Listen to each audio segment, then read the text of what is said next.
మనం రామనామాన్ని ఎంత గట్టిగా చెప్తే ఈ రోజు మనలో ఉన్న అనారోగ్యాలన్నీ తొలగిపోయి ఈ సంవత్సరం అంతా కూడా ఆయుధ ఆరోగ్యాలతో చల్లగా ఉంటాం ఈ క్రోజనామ సంవత్సరం. అందుకని ప్రతి ఒక్కరూ గట్టిగా కళ్యాణ మంత్రం వారు ఇస్తున్నట్లుగాను ఒక మాంగళ్యాన్ని పుట్టినింటి వారు ఇస్తున్నట్లుగాను 2 మాంగళ్యాలు ఉండడం సంప్రదాయం కూడా ఉంటుంది. అలా ఎందుకు ఉంటుంది అని అంటే భక్త రామదాసు గారు కానీ కళ్యాణాయామం కృత్వా ఓం స్వాహా అఖిలేభ్యై నమః నానావిధ పరిమళ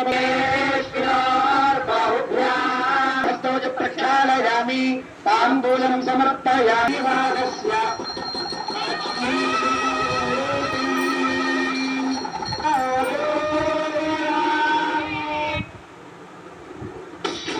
పాణిగ్రహణం చేయించాట.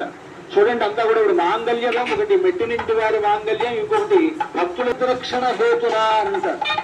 ఈ జగత్తుని మొత్తాన్ని కాపాడడం కోసమని సీతమ్మ వారితో ఆయనకు కళ్యాణం జరుగుతుందిగా చెప్పాలి మంత్రం. కంఠేర్పయామి శుభదు త్వంజీన శరదాం శతం అంటూ ఆ మాంగళ్య మంత్రాన్ని పఠిస్తూ సీతమ్మ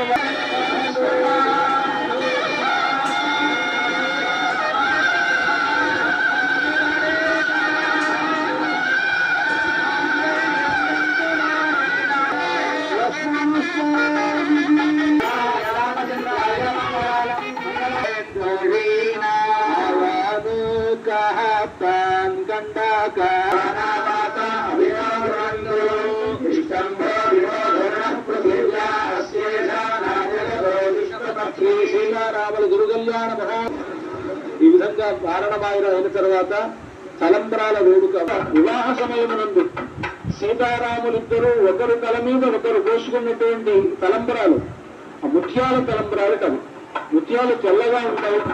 సీతమ్మ చేతిలో ఎర్రమైనటువంటి ఆ తలంబ్రాలు, ఆ ఎర్రని తలంబ్రాలు అయ్యాయి, తెల్లగా ఉండేటువంటి ఎర్రగా అయ్యాయి. సీతమ్మ సత్యం కలగానే అది మల్లెపూల్లాగా మారాయిట. రాముడి తల మీద నుంచి కిందకి జారి పడుతున్నటువంటి ముత్యములు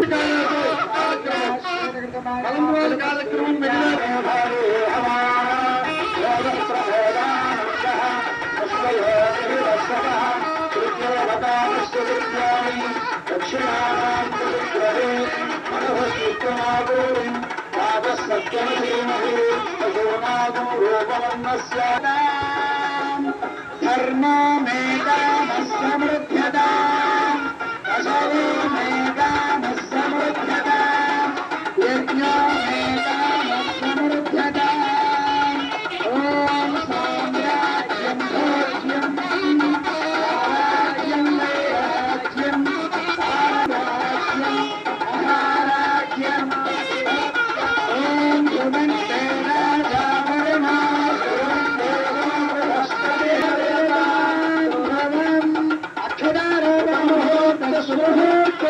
భవంతో మహాంతో బ్రహ్మంతో అక్షదారోపణ ముహూర్తస్తు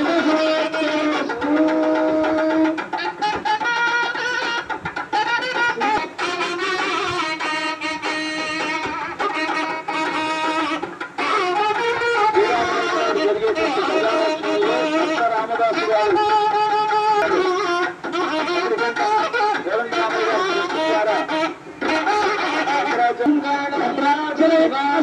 భద్రాయ పరమాత్మనే జానకీ ప్రాణనాథాయ రామచంద్రాయ మంగళం పరాచార్య పురోగమై సర్వైః